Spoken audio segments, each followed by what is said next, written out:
Hello दोस्तों, स्वागत है आपका हमारे यूट्यूब चैनल में। देखो, जैसा कि हमने आपको पिछले वीडियो में 4 सवाल त्रिकोणमिति के अनुप्रयोग के करा दिए हैं और आज लेकर आए हम 5वां सवाल। तो देखो, 5वां सवाल आपका स्क्रीन पर आ गया होगा। ठीक है, तो देखिए मैं तुम्हें बताऊं। देखो, अगर आपने हमारे चैनल को सब्सक्राइब नहीं करा है तो प्लीज उसे सब्सक्राइब कर दें। ठीक है, देखो अगर आप लोग हमें प्यार दोगे तभी हम आगे बढ़ पाएंगे। तो चलिए करते हैं अगला क्वेश्चन। तो देखिए अगला क्वेश्चन क्या है, तो मैं किताब में देखता हूं, आप स्क्रीन पर देखिए। चलिए, ये कह रहे हैं कि क्वेश्चन नंबर 5 और आंसर देखिए। इसका आंसर ये है, कह रहे हैं कि भूमि से 60 मीटर की ऊंचाई पर एक पतंग उड़ रही है। तो मान लीजिए, देखिए आपकी ये यहाँ भूमि है, ये मान लीजिए भूमि है, और कह रहे हैं कि भूमि से कितनी ऊंचाई पर, कह रहे हैं 60 मीटर की ऊंचाई पर क्या उड़ रही है, एक पतंग उड़ रही है। मान लीजिए भूमि ये है और यहाँ से कितनी ऊंचाई पर, 60 मीटर की ऊंचाई पर यहाँ क्या उड़ रही है, यहाँ एक पतंग उड़ रही है। ठीक है, ये एक पतंग है, मैंने बना दी है जैसा भी है। ठीक है, ये एक पतंग है जो कि उड़ रही है। कह रहे हैं कि अस्थायी रूप से भूमि के एक बिंदु से बांध दिया गया है। अब इस पतंग को एक बिंदु मान लीजिए यहाँ पर है और यहाँ इसे बांध दिया है इस प्रकार से। तो देखो, तुमने भी पतंग खूब उड़ाई होंगी। जब पतंग उड़ाते हैं तो देखो, मान लीजिए हम पतंग को इस प्रकार से उड़ा रहे हैं, तो हमारा धागा है हाथ में यहाँ, और पतंग जो होती है वो खूब दूर जाके होती है, ऐसा नहीं हमारे सिर के ऊपर। कभी देखा है पतंग को, हाथ में डोर है और पतंग जो उड़ रही है सिर के ऊपर, ऐसा कभी नहीं होता है। ठीक है, तो आपकी जो डोर जो है वो इस जगह बंधी पड़ी है और ये पतंग है यहाँ। तो इस पतंग की जो ऊंचाई है जमीन से वो कितनी है, 60 मीटर। ठीक है, तो ये कह रहे हैं, ये मानकर कि डोर में कोई भी ढील नहीं है तो डोरी की लंबाई ज्ञात कीजिए। ठीक है, अब ये कह रहे हैं, ये डोर जो है, इस डोर में कोई भी ढील नहीं है, तो आपको क्या निकालना है, इस डोर की लंबाई निकालना है। और आपको दिया है, इसका झुकाव जो दिया है वो 60 दिया है। कितना दिया है, 60।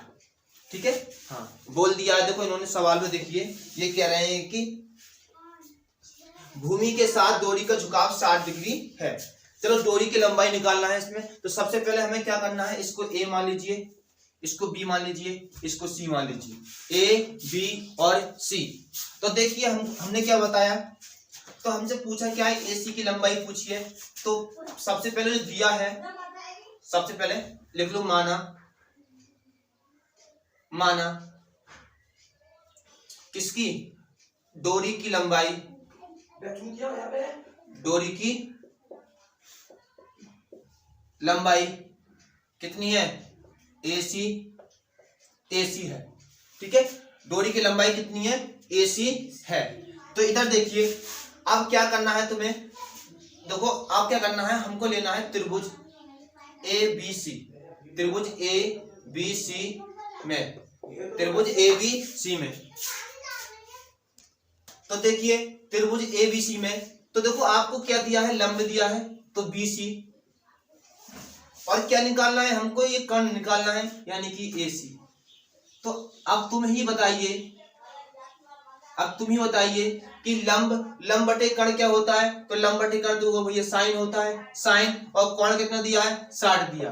कितना दिया है, 60 दिया है। अब देखिए बीसी का मान कितना है, तो बीसी का मान है 60, और एसी का जो मान है, एसी का मान तुम्हें निकालना है, साइन 60 का मान कितना है, तो साइन 60 का मान होता है √3/2।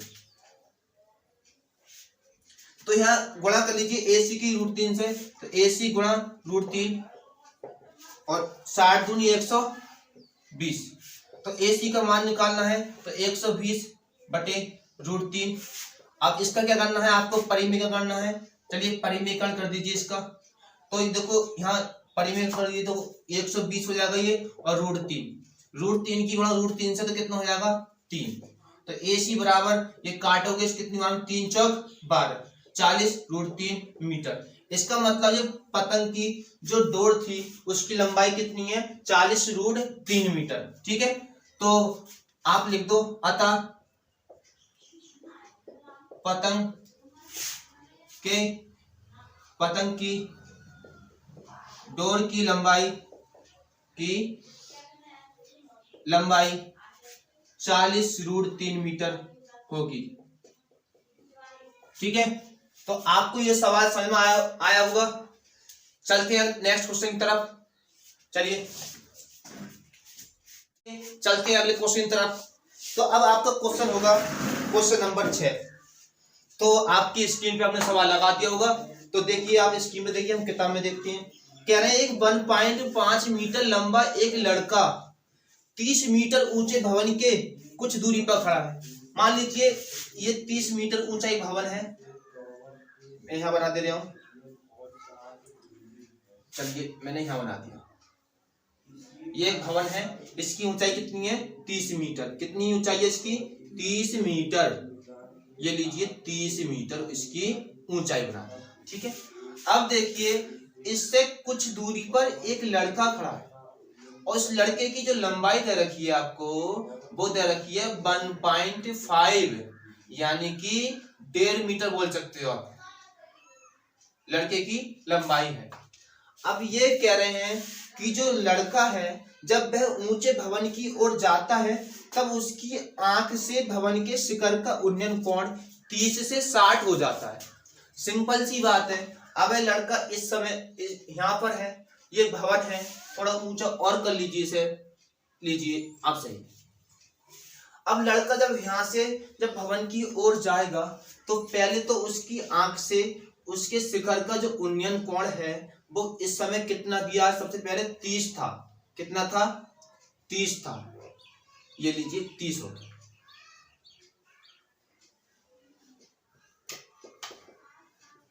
30 था, लेकिन कुछ आगे बढ़ने के बाद मान लीजिए लड़का यहां से यहां तक आ गया, यहां आ गया। ठीक है, अब उसकी जो आंख से उसके शिखर का जो उन्नयन कोण है अब वो 30 नहीं रहा, कितना हो गया? 60 हो गया। कितना हो गया? 60। 30 से कितना हो गया? 60 हो गया। अब आपको क्या करना है? आपसे कहा है बताइए लड़का यहां से लेकर यहां तक वो कितनी दूरी चला। तो सबसे पहले हम इनका नामकरण कर दे रहे हैं। ये ए है, ये बी है, ये सी है और ये डी है। और फिर इसी प्रकार से ये ई है, ये एफ है और ये जी हो गई। ठीक है, तो अब तुम्हें क्या करना है? ये हमने इसका चित्र बना दिया है। आपसे कहा है कि लड़का यहां से लेके ए से लेके बी तक कितनी दूरी चला है। तो हमने मान लिया भैया ये तो एक्स दूरी चला है। कितनी दूरी चला है? एक्स दूरी। लीजिए हमने ये एक्स दूरी मान लिया। मान लो लड़का यहां से लेके यहां तक एक्स दूरी चला है। सिंपल सी बात है। अब आपको क्या करना है? सबसे पहले हमको जो दिया है वो लिखना है। तो बताइए पहले आपको क्या दिया है? दिया है तो देखिए हमको दिया क्या है। तो भाई हमको साफ साफ दिखाई दे रहा है। यहाँ पे हमको दिया है यहाँ पे ईडी, और ईडी की जो लंबाई है वो कितनी दे रखी है? 30 मीटर। कितनी दे रखी है? 30 मीटर। जो ईडी की जो लंबाई है वो कितनी दे रखी है? 30 मीटर। सही है। अब देखिए हमको ईडी की लंबाई दे रखी है 30 मीटर। ये लीजिए, और लड़के की जो लंबाई दी है, तो लड़के की लंबाई दी है हमने एजी मानिए। लड़के की लंबाई एजी कितनी है? 1.5 मीटर। ठीक है, 1.5 मीटर। अब देखो जो एजी जो है वो किसके बराबर होगा? सीई के। किसके बराबर होगा? सीई। तो इसे सीई भी कह सकते हैं, सीई कह लो या एजी कह लो। अब देखो हमको निकालना है इसका लंब, सी से लेकर डी तक। तो सी डी, तो सी डी बराबर अगर हम इसके ईडी में से क्या घटा दें भाई? इसकी ईसी घटा दें या सीई घटा दें तो हमारी सीडी आ जाएगी। तो बताइए ईडी कितना है? तो ईडी की सब कितनी है? 30 मीटर। सी कितना है? 1.5 मीटर। अगर 30 में से 1.5 घटा दिया तो हमारे पास बचा 28.5 मीटर। सही है। अब हमको क्या करना है? देखिए अब हमको एक त्रिभुज लेना है। हम यहाँ त्रिभुज लेते हैं ए सी डी। तो देखिए यहाँ त्रिभुज ले लीजिए ए प्लस सी डी में। तो ए सी डी में यहाँ थोड़ा जगह हो रहा है नीचे क्या? तो देखिए हमने एक त्रिभुज ले लिया ACD में। तो देखिए क्या करना है हमको, थोड़ा सीधा खींचे से क्योंकि सवाल काफी बड़ा है ये। चलिए हाँ अब सही है। तो देखिए हमने ACD में, अब हमें क्या करना है, सबसे बड़ी मतलब इसमें लंब लेना है हमें। लंब कितना दिया है CD बटे और क्या दिया, हमें लेना है इसका आधार AC। और लंब बटे आधार क्या होता है, तो आप कहो ये लंब बटे आधार तो 10 होता है, कोण 30 दिया है, सही है। अब देखिए अब तुम्हें क्या करना है, इसका CD कितना दिया है, तो CD निकाला भी हमने कितना 28.5, ठीक है। तो इसकी CD हो गई 28.5। AC कितना है, तो देखिए यहाँ AC देखा जाए तो अगर x में अगर BC जोड़ दें तो क्या आ जाएगा AC, x में कितना जोड़ दें BC, तो x प्लस BC। 10 30 का मान हम सबको पता है कितना होता है, 1/√3 होता है। इनकी मल्टीप्लाई कर लीजिए, एक की करेंगे यहाँ तो x प्लस BC ये ऐसे रहेगा, ये हो जाएगा 28.5√3। ओके। अब देखिए अब हमें क्या करना है, अब लेना है इसका दूसरा त्रिभुज BCD। चलिए तो अब हम इसका त्रिभुज चेंज कर रहे हैं, तो त्रिभुज कौन सा BC और D में, ठीक है। चलिए तो देखिए तो इसमें लंब तो वही है क्या CD है, CD आधार चेंज हो गया, आधार कितना है तो BC है, आधार कितना है BC, आधार कितना है BC। तो देखिए यहाँ 10 क्योंकि लंब बटे आधार 10 और अब कोण होगा 60। CD का जो मान है वो दिया है 28 ये नहीं है, कितना है CD का मान कितना है, CD हाँ सही है, कितना दिया है 28.5, कितना दिया है 28.5। देखो ये है CD का मान कितना है 28.5, मैं यहाँ लिख दे रहा 28.5, ठीक है। अब देखिए BC, तो BC तो हमें यहाँ पे निकालना है, यहाँ से 10 60 का मान होता है √3। अगर हम यहाँ BC का मान निकालना चाहें इसके नीचे 1 मान सकते हो, यहाँ ये BC गुणा √3 इस प्रकार से इतनी गुणा हो जाएगी और ये 28.5। तो BC का जो मान आ गया वो कितना आ गया 28.5/√3। और इस BC का मान कहाँ रखना है तुम्हें, तो इसको समीकरण आप 1 मान लीजिए, क्या मान लीजिए समीकरण 1। तो चलिए BC का मान कहाँ रखना है समीकरण 1 में, BC का मान कहाँ रखना है समीकरण 1 में। तो BC का मान समीकरण 1 में रखने पर, तो समीकरण 1 में रख दीजिए। समीकरण 1 क्या है x प्लस BC, तो BC का मान कितना है, BC का मान आया 28.5/√3 बराबर कितना चल रहा है 28.5√3। तो x बराबर इनको उधर माइनस से भेज देंगे, 5√3 माइनस के 28.5√3। बताइए यहाँ से क्या कॉमन है, तो आप कहोगे भैया 28.5 यहाँ कॉमन है, यहाँ बचे √3 माइनस के 1/√3। देखिए x बराबर 28.5, ठीक है। देखिए आप लगातार क्लास में बने रहिए, जैसे सवाल मैं कर रहा हूं आप भी उसी प्रकार से सवाल करोगे, ठीक है, अगर आपके पेपर में आ गया तो। चलिए तो अब क्या करना है आपको, √3 की गुणा √3 से कर दीजिए, या लासा कहते हैं लासा ले लीजिए, तो ये √3 का स्क्वायर माइनस के 1√3। x बराबर 28.5 √3 का स्क्वायर 3 होता है, -1 3 में से बन गया 2/√3, ठीक है। x बराबर ये गुणा कर लीजिए 28.5 की कितने से 2 से, तो 28 दूनी 56 57 हो जाएगा, कितना हो जाएगा 57√3। इसका क्या कर दे परिमेय का कर दो √3 से, तो ये हो जाएगा 57√3 और √3 की √3 से करेंगे कितना हो जाएगा 3, 3 से काट दो 3 एकम 3 कितना बचा 2 बचा 27 हो गए, 3 9 27 √3 मीटर, और ये आपका क्या हो गया आंसर, क्या हो गया आंसर। तो इसका मतलब ये लड़का जो था वो यहाँ से लेके यहाँ तक कितनी दूरी चला 19√3 मीटर दूरी चला। चलते हैं इसके अगले क्वेश्चन की तरफ। देखिए अगला क्वेश्चन, क्वेश्चन नंबर 7 आपकी स्क्रीन पर लगा दिया होगा। तो सवाल ये है कि भूमि के एक बिंदु से एक 20 मीटर ऊंचे भवन के शिखर पर लगी एक संचार मीनार के तल और शिखर के उन्नयन कोण क्रमशः 45 डिग्री और 60 डिग्री है। तो मीनार की ऊंचाई ज्ञात कीजिए। तो देखो भूमि का एक बिंदु है, एक बिंदु से एक 20 मीटर ऊंचे भवन, मान लो भूमि का एक बिंदु ये है, ठीक है, ये क्या है, भूमि का एक बिंदु है।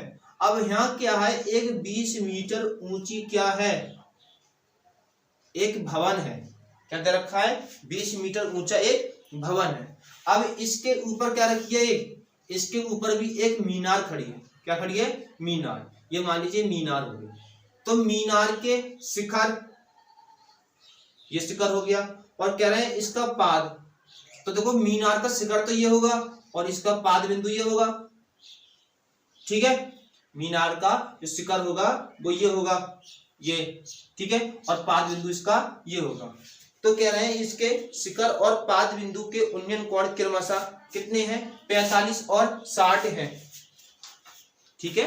हाँ, मीनार के तल और शिखर का उन्नयन कोण कितना है, 45 है। तो तल कौन सा है, तल ये है, ठीक है, तो तल ये रहेगा, ये 45 है और ये सब कितना है, ये 60 है, ठीक है, 45 और कितना हो गया, 60 हो गया। देखिए अब क्या करना है तुम्हें,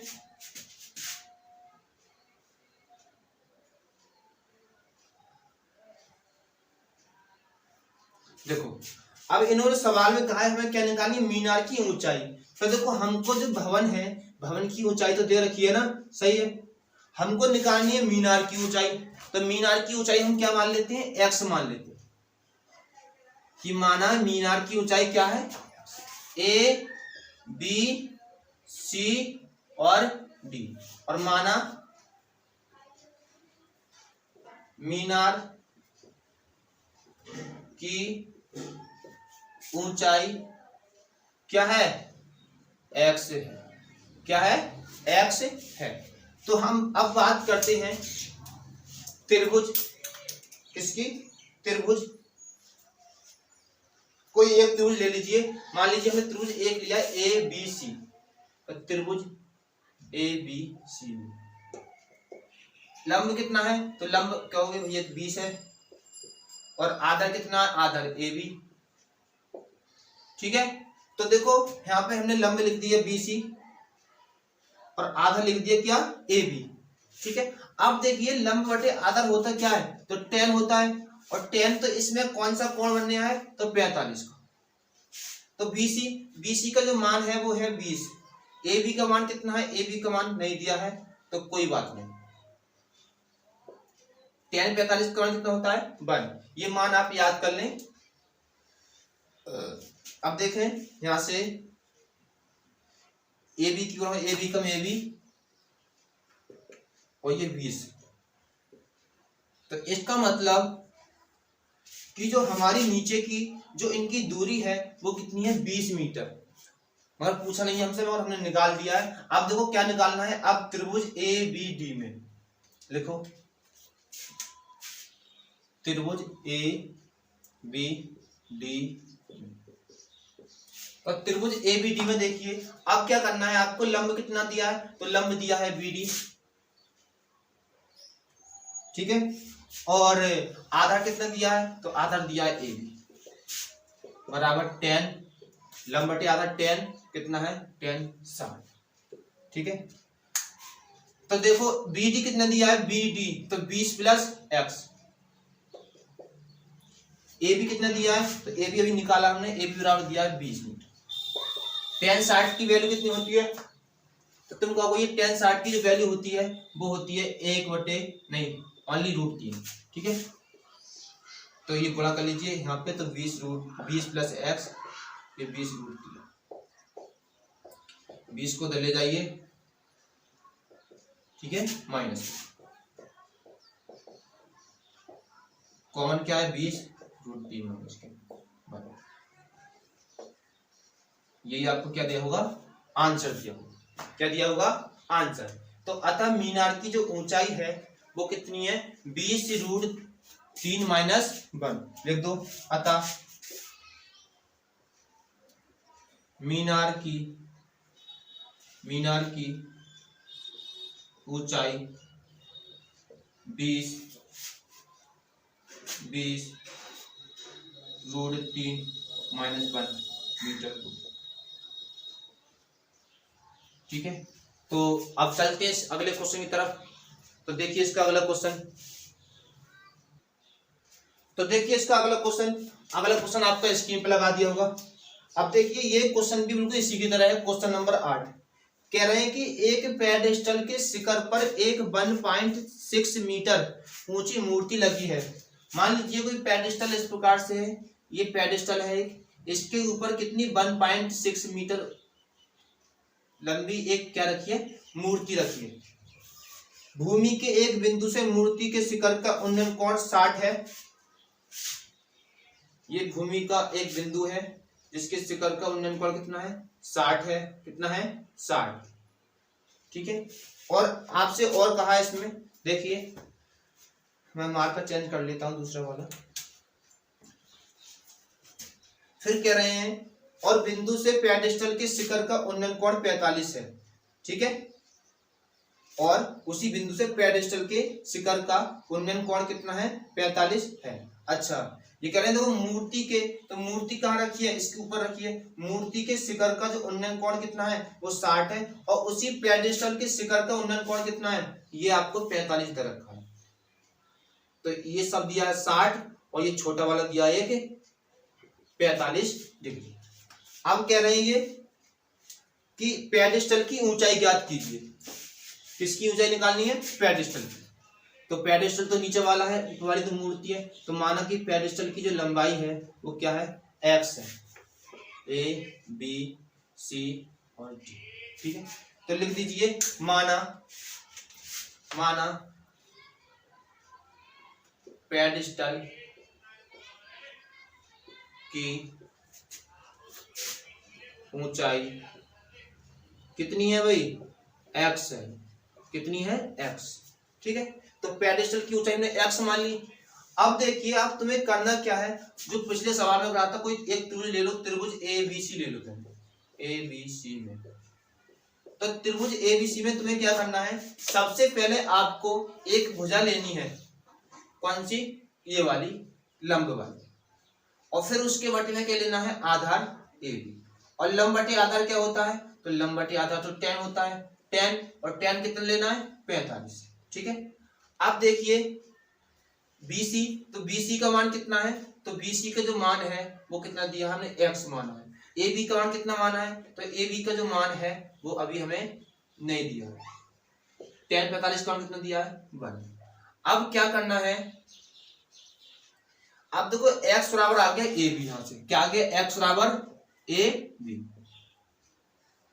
तो देखिए अगर AB को उधर गुणा में ले जाएंगे तो ये क्या हो जाएगा, x बराबर AB। ठीक है, अब आपको करना क्या है, इसका दूसरा त्रिभुज ले लीजिए। कौन सा वाला, बड़ा वाला, तो त्रिभुज ABD में कौन सा वाला त्रिभुज, देखो ये वाला, ये ABD। ठीक है, ये वाला सबसे बड़ा वाला। तो हमने इसका बड़ा वाला त्रिभुज ले लिया। तो इसमें बड़े वाले त्रिभुज में इसका लंब क्या है, तो लंब दिया है BD। क्या दिया है, BD। और आधार कितना दिया है, आधार दिया है AB बराबर tan कितना। तो अब आपको BD, तो BD कितना है देखिए यहाँ पर, तो BD यानी x प्लस 1.6। ठीक है, AB कितना दिया है, तो AB नहीं दिया है हमें।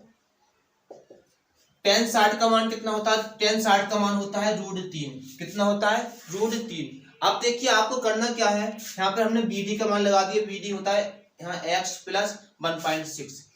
अब इसके नीचे 1 मान लीजिए, यहाँ इसकी गुणा कर दीजिए, इसकी इधर कर दीजिए। अब इधर देखिए अगर AB का मान हमें अब यार कितना निकाला, AB का मान x था, तो यहाँ AB की क्या रख दो, x। तो ये x √3 हो जाएगा बराबर x प्लस 1.6। अगर x को इधर लेकर आएंगे तो ये हो जाएगा माइनस का x और ये प्लस का 1.6 उधर लेंगे।